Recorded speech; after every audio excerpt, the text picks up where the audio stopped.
Kita tidak bisa mengontrol apa yang orang pikirkan dan katakan kepada kita, tapi kita bisa mengontrol apa yang kita pikirkan terhadap perkataan orang lain. Kembali lagi bersama saya Stephen. Seperti biasa jangan lupa siapkan apa? Ya tentunya kopi dan utbray untuk menemani kalian dalam menonton alur cerita film ini. Selamat menyaksikan dan celepot!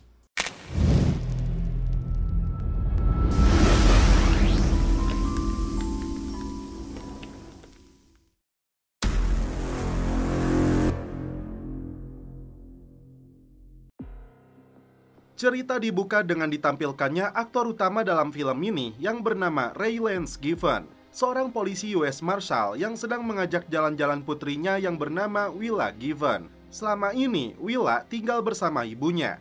Tiba-tiba mobilnya ditabrak dua penjahat. Tapi mereka telah salah memilih targetnya. Did you have a pickup for that there? Nah, you don't say. Drop the pistol. See what I got here. Selanjutnya, kita diperkenalkan dengan seorang penjahat bernama Clement Mansell yang hendak mengisi bensin. Hanya karena mobil di depannya masih menggunakan kaset jadul, ini yang dilakukan Clement.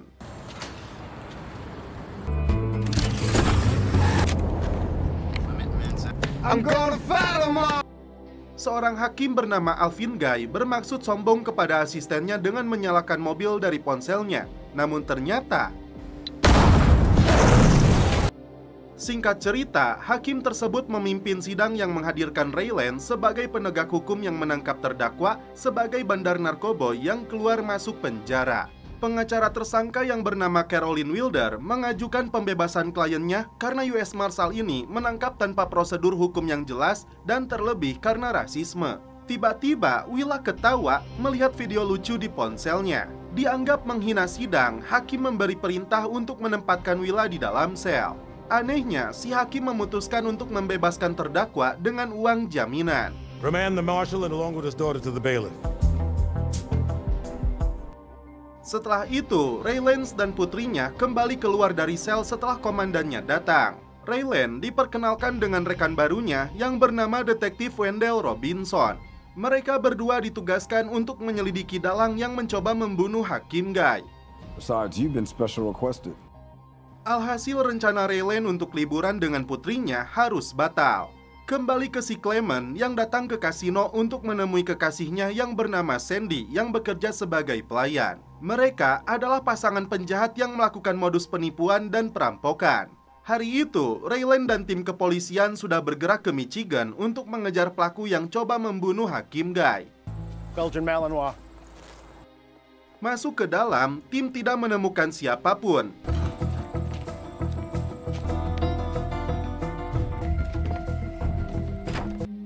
Sampai Raylan menemukan jalan rahasia bawah tanah.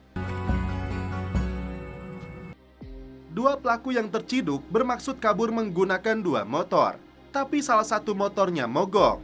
Alhasil, pelaku ini harus merasakan sakitnya digigit anjing polisi.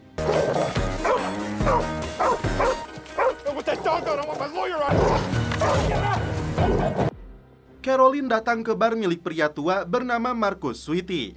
Dia berbicara dengan pria bernama Jamal terkait masalah kreditur dan keuangan yang dialami Jamal, dan masalah itu sudah diselesaikan oleh Caroline.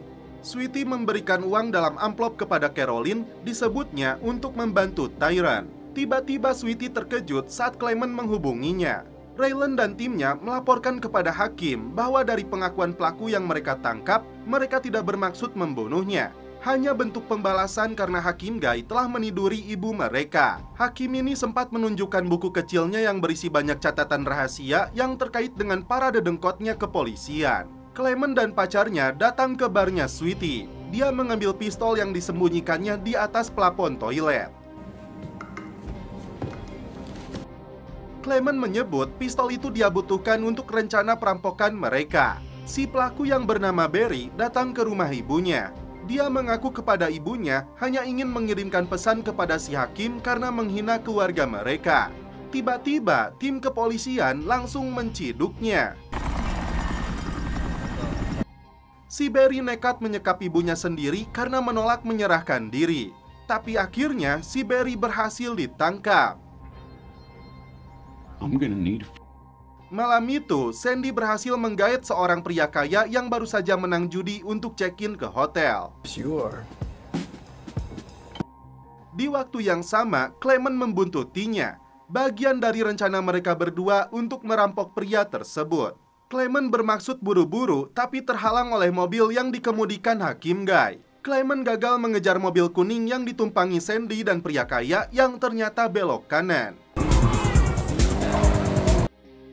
Karena kesal, dia mengejar mobil si Hakim Guy. Si Hakim yang ketakutan lalu bersembunyi. Namun tiba-tiba, dari dalam saku bajunya, Clement mengambil buku catatan si Hakim. Setelah itu, dia membawa asistennya untuk menunjukkan di mana rumah pria yang dibunuhnya itu dengan maksud untuk merampoknya. Tiba-tiba, dia memilih kabur. Saat itulah Clement menghabisinya. Raylan dikejutkan dengan informasi terbunuhnya si Hakim lalu bergerak ke TKP.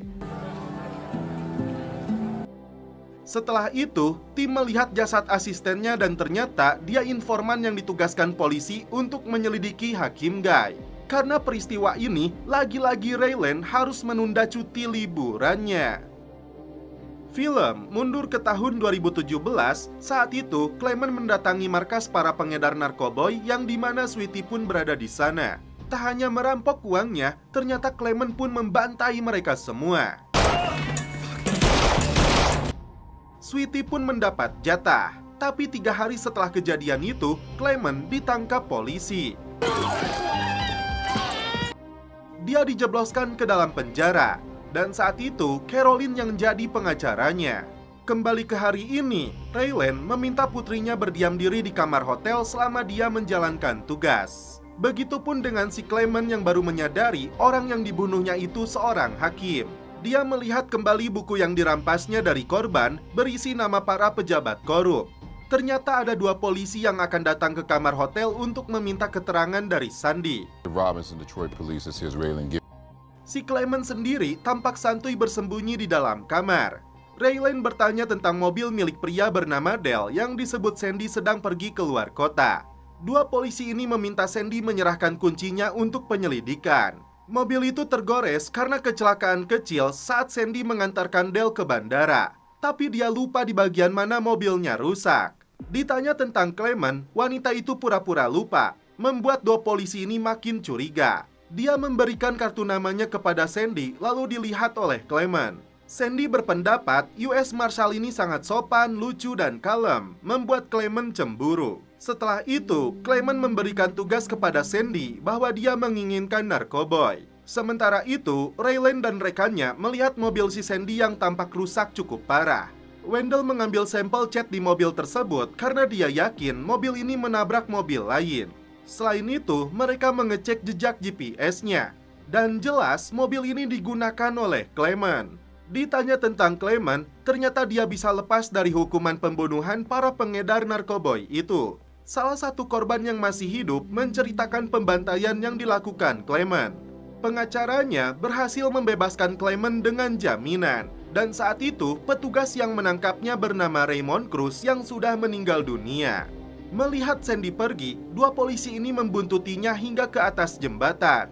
Di waktu yang sama, Caroline menghubungi Raylan untuk datang ke kantornya. Ternyata, Sandy ditugaskan Clement untuk membuang pistol yang dia gunakan membunuh Hakim.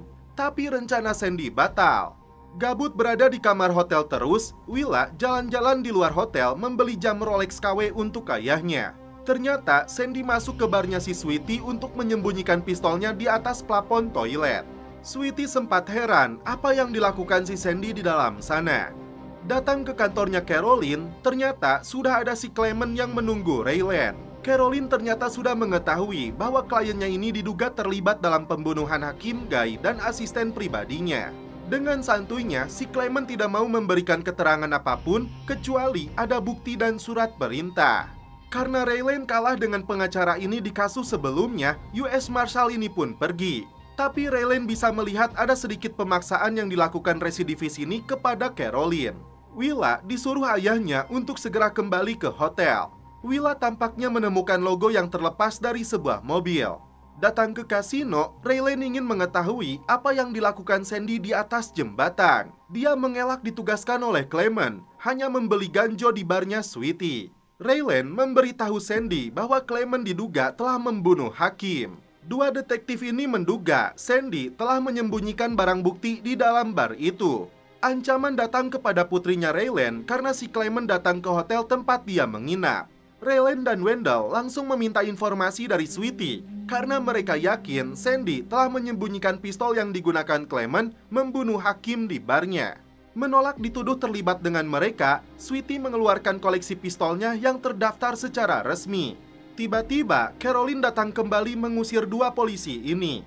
Mereka tidak diperbolehkan melakukan penggeledahan sebelum ada surat perintah. Kembali ke hotel, Raylan tidak menemukan putrinya. Ternyata dia sedang duduk berdua dengan si Clement. Tentu saja Raylan marah karena pembunuh ini berani mendekati anaknya yang masih polos. Diajak keluar, US Marshal ini langsung menghajarnya. Si Clement datang ke rumah Caroline meminta dibuatkan laporan karena US Marshal itu telah memukulinya, padahal dia hanya ngobrol dengan putrinya. Tapi pengacara ini melarang dia masuk, menyuruhnya datang ke kantornya besok. Raylan mengajak putrinya ikut ke kantornya demi keamanan dia dari ancaman si Clement.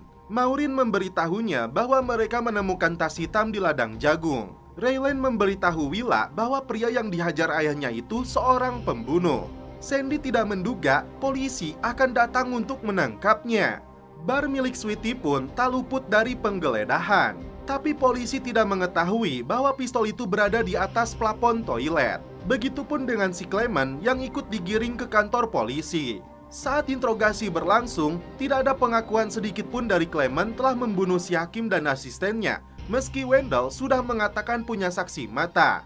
Sandy memilih bungkam. Begitupun dengan Sweetie yang minta dihadirkan pengacara sebelum memberi keterangan.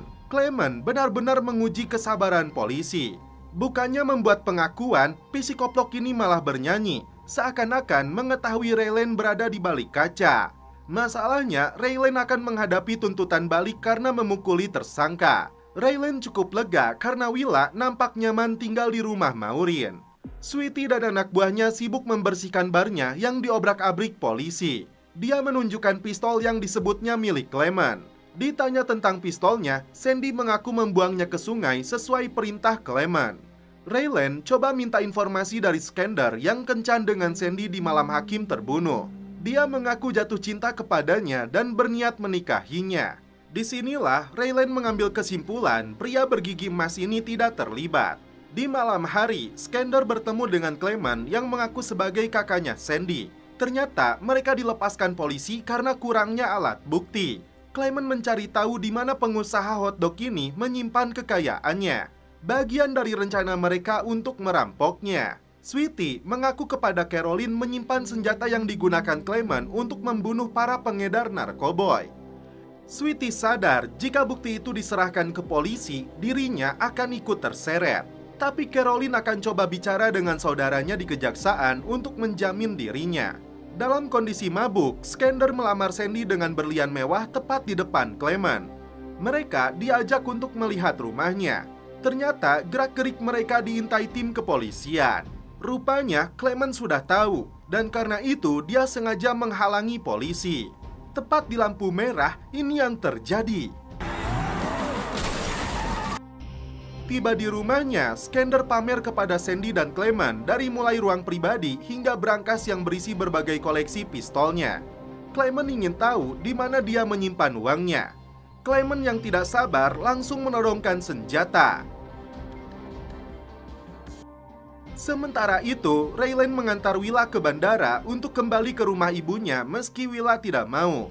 Di waktu yang sama, Raylan dihubungi Maureen untuk segera datang ke TKP. Gagal mendapatkan uang dari pengusaha hotdog ini, Clement mematahkan kakinya. Jika dia melaporkan kejadian ini ke polisi, maka lehernya si Skander yang akan dia patahkan.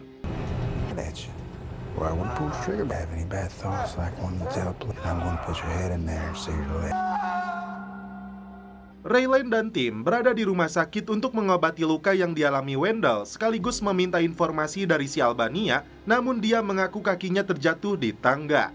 Bukan orang sembarangan, Skander memiliki paman seorang bos gangster Albania bernama Toma. Inilah yang ditanyakan Deputi Marshal kepada mereka. Akhirnya, Raylan diajak mereka untuk menemui bosnya. Kembali ke si Clement yang menyembunyikan buku milik si hakim itu di dalam pemanggang roti. Sepertinya dia sedang mencari target selanjutnya berdasarkan buku tersebut. Saat ditemui, Toma menyebut keponakannya itu orang bodoh, tidak berani menyebutkan pelaku yang telah mematahkan kakinya. Sebagai bos gangster, Toma punya cara sendiri untuk membuat perhitungan, dan karena itu dia merasa tidak perlu bantuan polisi. Entah apa tujuannya, polisi ini menyebut pelakunya adalah Clement. Tentu saja Toma tidak perlu pusing lagi mencarinya. Dia memberi kesempatan kepada Raylan untuk segera menangkapnya sebelum dia lebih dulu memburunya. Raylan menegaskan dirinya menginginkan Clement dituntut secara hukum, bukan mati telungkup di tangan gangster Alba. Sasaran pertama gangster ini adalah manajer kasino, atasannya Sandy. Inilah bentuk siksaan yang dialaminya untuk mengatakan di mana Sandy tinggal. Raylan mengingatkan Caroline bahwa Clement sedang diburu oleh geng Albania. Karena itu, dia berharap Clement tidak sampai mencelakainya. Sedangkan Clement dan Sandy datang ke bar untuk mengambil pistol yang batal dilemparkannya ke sungai. Sweetie mengaku sudah mengamankannya meski dia kecewa hampir dituduh terlibat polisi. Dia tidak mau memberikan pistol itu kecuali mereka mengganti kerugian yang dialaminya karena barnya diobrak-abrik oleh polisi. Clement memberikan cincin berlian yang Sandy peroleh dari Skander. Selain itu, Clement menyebut ada banyak uang dalam catatan buku ini. Saat membacanya, Sweetie dibuat terkejut. Sementara itu, dua anggota geng Alba ini mencari Sandy di rumah temannya. Wanita ini dipaksa untuk menelepon Sandy agar segera datang ke sini atau giginya akan dibuat ompong. Sandy berjanji akan segera datang ke sana. Caroline menyuruh Sweetie menyerahkan senjatanya ke polisi, lalu bersaksi yang dia ketahui soal pembantaian para pengedar narkoboy di tahun 2017, termasuk pembunuhan hakim. Clement dipastikan akan mendekam di penjara dan Sweetie mendapat kekebalan. Tapi Sweetie memberitahu pengacara ini tentang buku yang dipegang Clement. Banyak kebobrokan pejabat dan penegak dalam buku itu yang bisa membuat pergeseran. Bahkan, Caroline bisa naik menjadi hakim sesuai cita-citanya. Raylan mendobrak masuk ke rumah temannya Sandy yang sedang disekap. Namun tiba-tiba,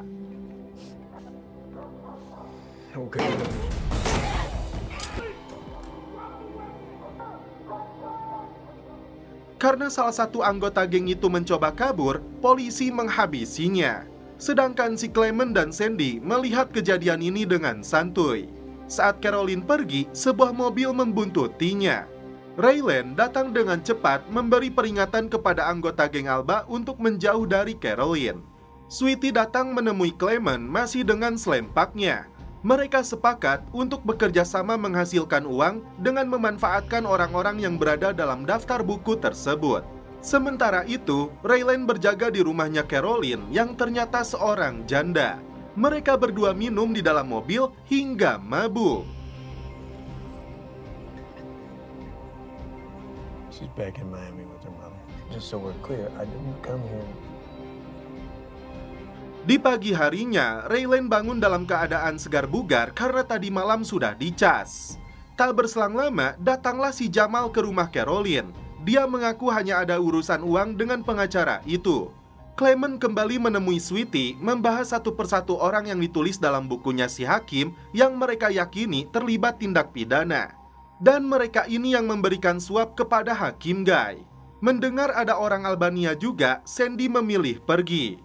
Kemudian muncullah nama Brute Bulldozer, mantan napi yang jadi pengusaha real estate. Kepala polisi mengaku kecewa karena sudah 5 hari Hakim Guy terbunuh, namun kasus ini tidak ada perkembangan sama sekali. Maureen yang memimpin penyelidikan ditugaskan segera menyelidiki kasus ini. Sweetie menghubungi Brute meminta dijadwalkan bertemu sore ini.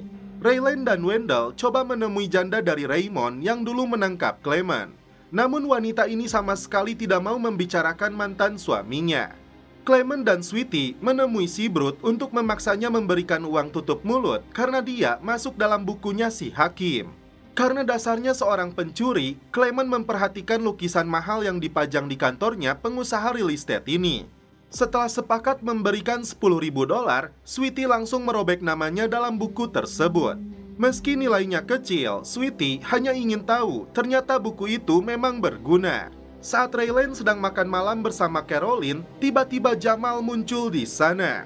Disinilah Raylan mengetahui Jamal mantan suaminya Caroline yang tidak suka melihat mereka. Karena dua pria ini saling mengancam satu sama lain, Caroline langsung pergi. Caroline menemui Jamal karena dia kesal mantan suaminya ini terus minta uang tunjangan kepadanya. Padahal uang itu dia gunakan untuk main cewek. Di malam harinya, si Clement mencuri lukisannya Brut karena tidak puas dengan $10.000 yang dia dapatkan.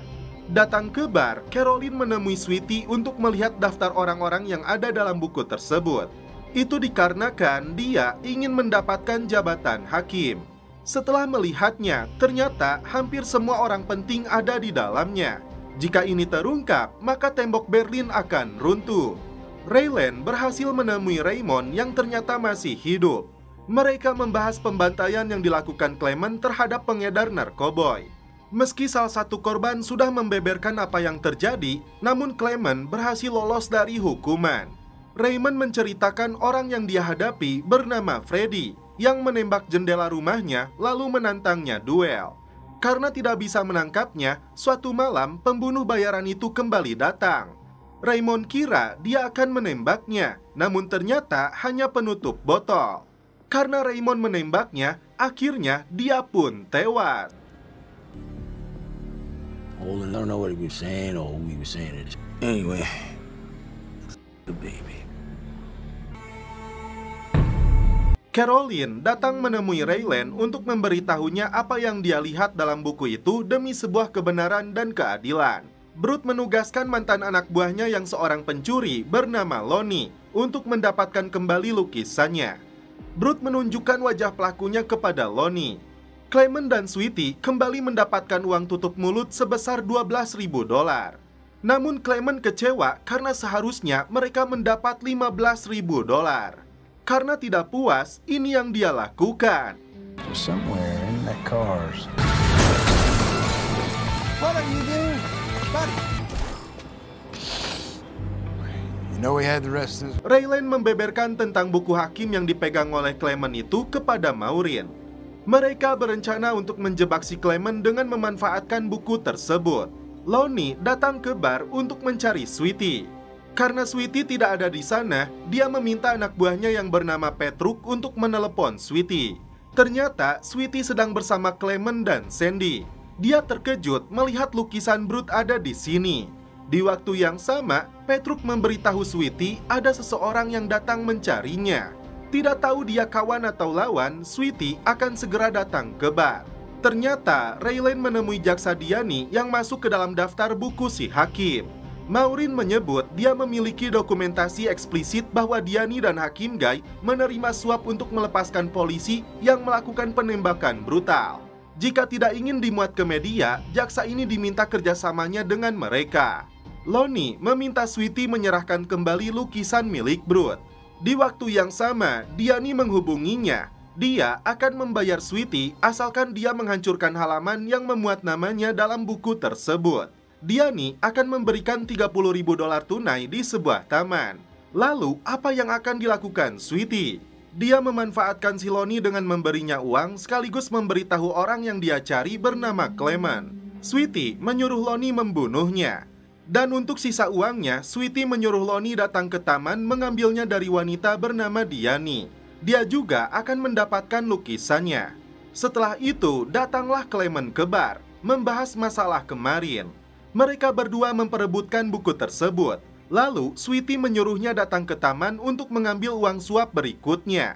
Sementara itu, si Sandy berniat menjual lukisannya. Singkat cerita, di taman itu, jaksa Diani sudah standby menunggu dan berharap akan menciduk Clement dengan bukunya. Di waktu yang sama, muncullah Lonnie. Tim kepolisian pun sudah mengintai lokasi ini. Diani akan memberikan uangnya setelah Clement menunjukkan halaman buku itu. Saat Clement merogoh saku, tim kepolisian langsung bergerak. God damn, Marshall, people gonna think we're in love. Lately? Lonnie sudah memegang pisau, namun dia batalkan. Clement langsung ditangkap, namun ternyata tidak ada buku ataupun senjata yang dia bawa. Appreciate your help. How you say? Cigarettes, lighter, a couple of You told me you wanted to. Penjahat cerdik ini pun kembali bebas. Raylan lagi-lagi merasa telah gagal menjebloskannya ke dalam penjara. Lonnie datang ke bar memberitahu Sweetie gagal membunuhnya. Di luar dugaan, Clement ada di sana mendengar pembicaraan mereka. Dan inilah yang dilakukan psikoplok ini. Conversation. Yeah, Lon. Hello? What you're saying about a tape deck. Tak cukup sampai di situ, karena Sweetie telah mengkhianatinya, inilah hukumannya.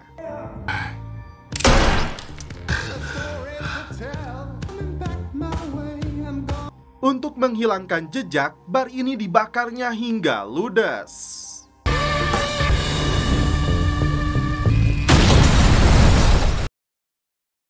Film mundur ke tahun 1988. Ternyata sejak Caroline masih kecil, dia sudah dekat dengan Sweetie yang saat itu masih anak band.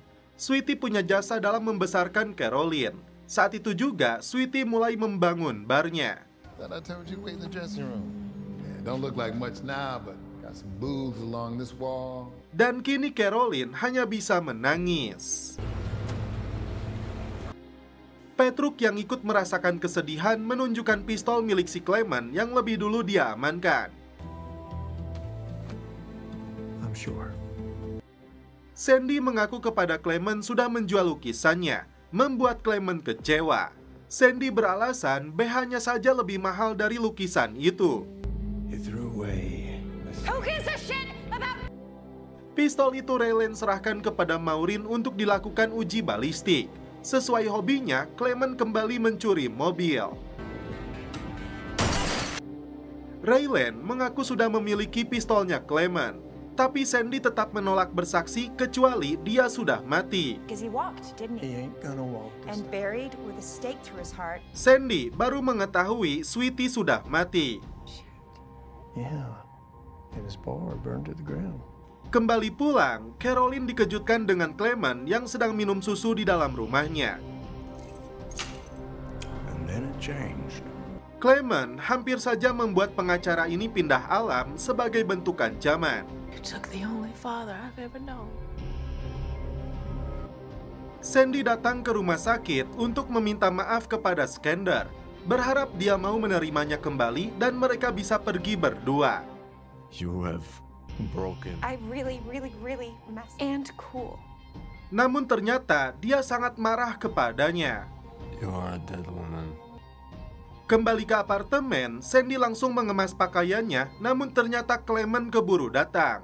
Caroline dan Raylan dikejutkan dengan penangkapan pria bernama Harold yang dituduh membunuh hakim dan asistennya. We are working to get more information. Trying to refresh our memory, Daryl. The woman, I just touched her. Like around her legs and shit.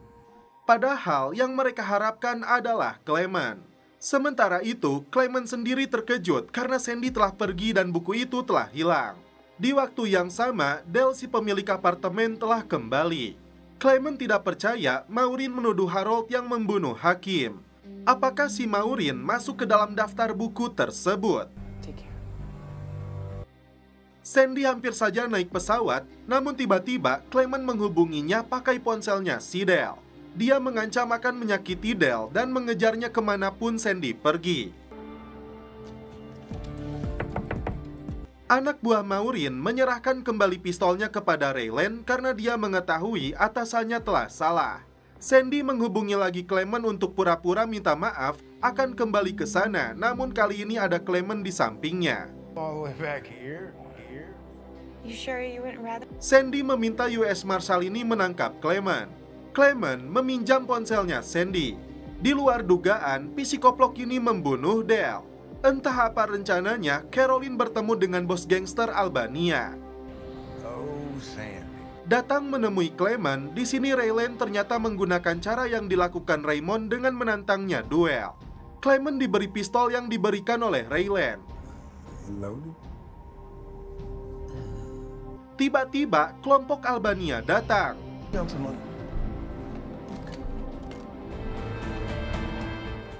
Tiba di atas jembatan, pistol itu dibuang bos gangster ini ke bawah sungai.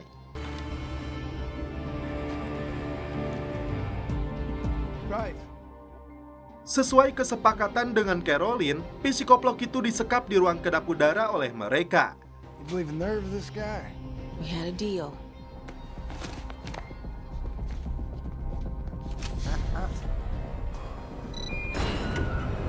Toma memastikan cepat atau lambat Clement akan mati. Dia menyerahkan kembali buku dan pistol milik Raylan. Clement mengamuk di dalam ruangan ini berusaha keluar.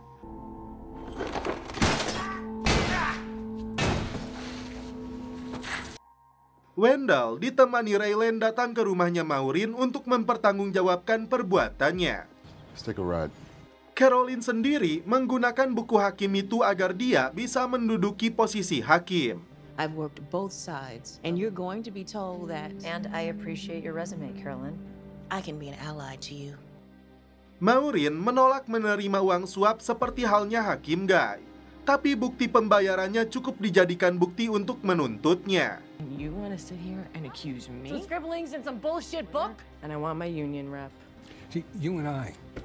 Raylan memutuskan untuk melihat kembali Clement. If Menzel calls her. Tiba-tiba dia terkejut. 2 jam sebelumnya, Skander yang bosan ingin segera membunuh Clement. Toma!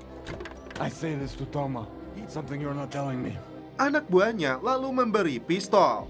Dia pulang menggunakan taksi. Bodohnya Skander, dia membuka pintu. Alhasil, ini yang terjadi.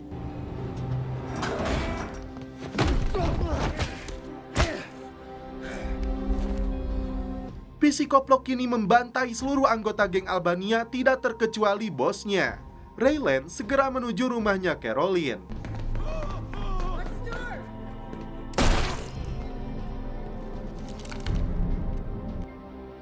Ternyata pengacara ini sudah pergi. Well, I guess you could say we're alone.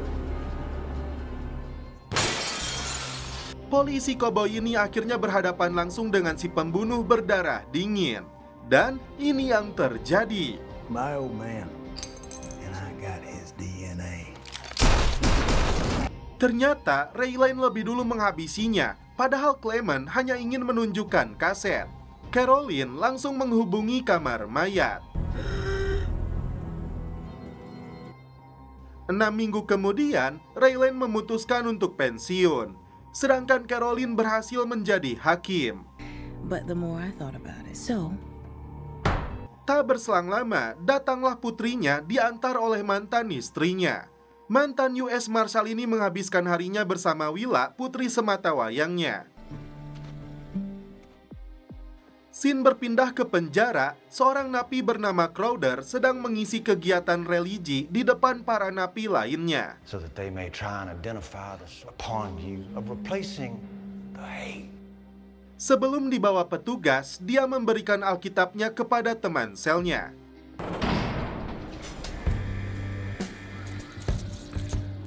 Saat dalam perjalanan untuk dipindahkan, ternyata dibantu polwan ini, dia berhasil membebaskan diri.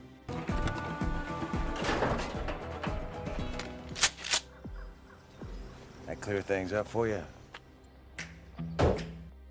Tiba-tiba, Raylan dihubungi pihak markas. Dan setelah itu, film pun berakhir. Oke guys, terima kasih yang sudah menonton sampai episode terakhir ini. Salam percelepotan duniawi, keep enjoy.